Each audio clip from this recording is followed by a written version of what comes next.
Assalamualaikum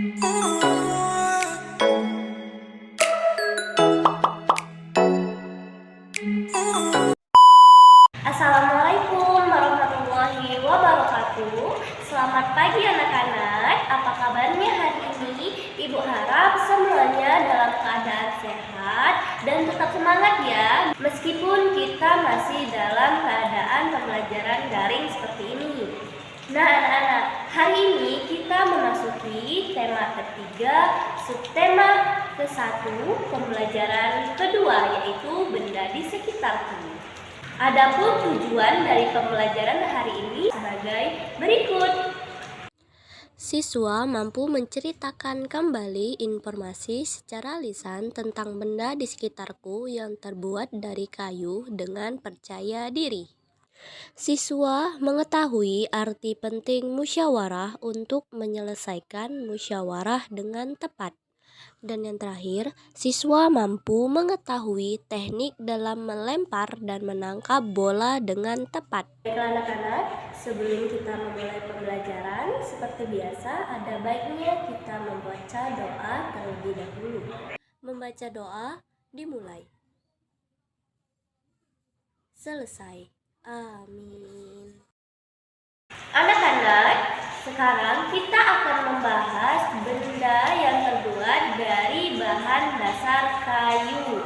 Nah, benda yang terbuat dari bahan dasar kayu ini banyak loh di sekitar kita. Contohnya seperti kursi, meja, lemari, bahkan ada pensil. Ada juga kerajinan yang terbuat dari kayu. Contohnya itu seperti patung dan figura. Penjelasan selanjutnya, mari disimak ya.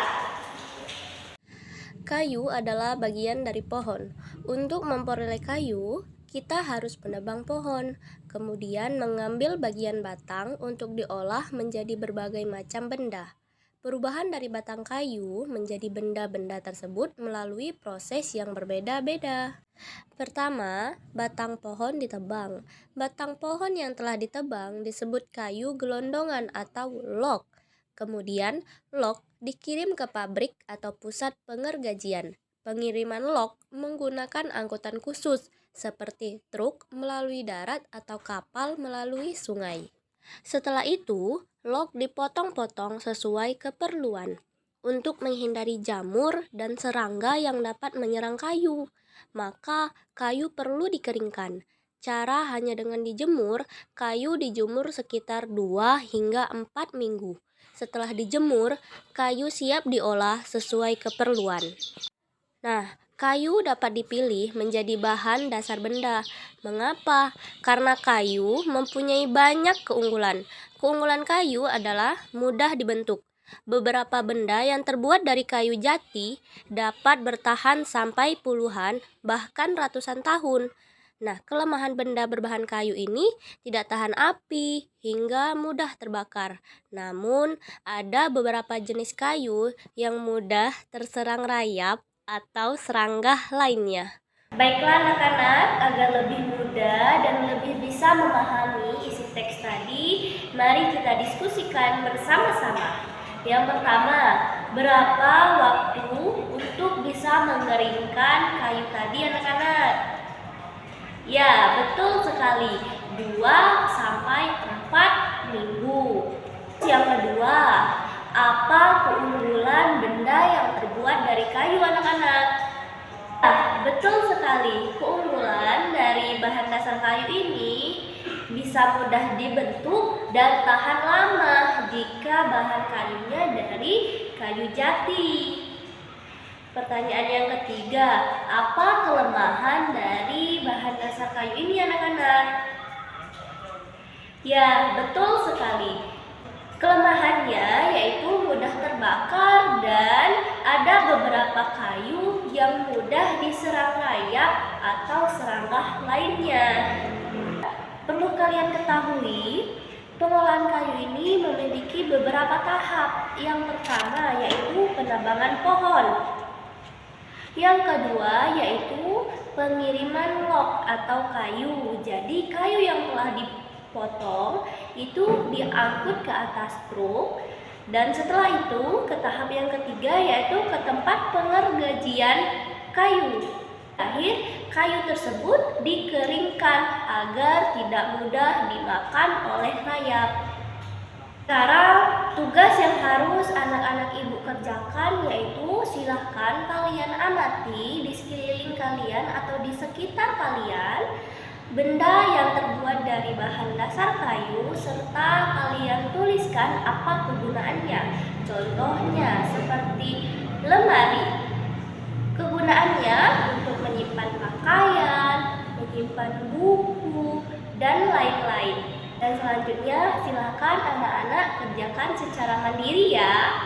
Nah anak-anak, perlu kalian ingat bahwa untuk pengolahan kayu yang pertama tadi yaitu penebangan pohon. Pohon setelah ditebang itu harus ditanam kembali. Biar apa? Biar hutan tidak mengalami kegundulan. Anak, sekarang kita akan bermusyawarah mengenai orang-orang yang suka menebang pohon secara liar. Sebelumnya, apakah kalian sudah tahu apa itu musyawarah? Musyawarah adalah suatu upaya yang dilakukan beberapa orang untuk menyelesaikan masalah agar permasalahan tersebut bisa terselesaikan secara baik, anak-anak. Setelah ini, silahkan anak-anak ibu semuanya bermusyawarah bersama orang tua atau kakak tentang permasalahan penebangan pohon secara liar tadi. Nah anak-anak, sekarang kita akan melakukan bagaimana cara menangkap dan melempar bola.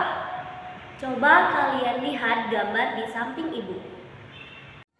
Ini adalah gerakan dasar melempar dan menangkap bola. Kalian di kelas 2 dan di kelas 3 awal kemarin sudah mempelajari ini, jadi pasti kalian masih ingat kan? Nah, gerakan dasar melempar itu ada 3, gerakan melempar melambung, gerakan melempar datar, dan gerakan melempar menyusur tanah. Kalian juga sudah belajar gerakan dasar menangkap bola. Nah, jadi anak-anak, kalian bisa mengkombinasikan gerakan melempar dan menangkap bola dengan 2 cara ini, dengan cara melambung atau dengan cara datar. Baiklah anak-anak, mungkin sampai di sini saja pembelajaran kita di tema 3, subtema 1, pembelajaran kedua.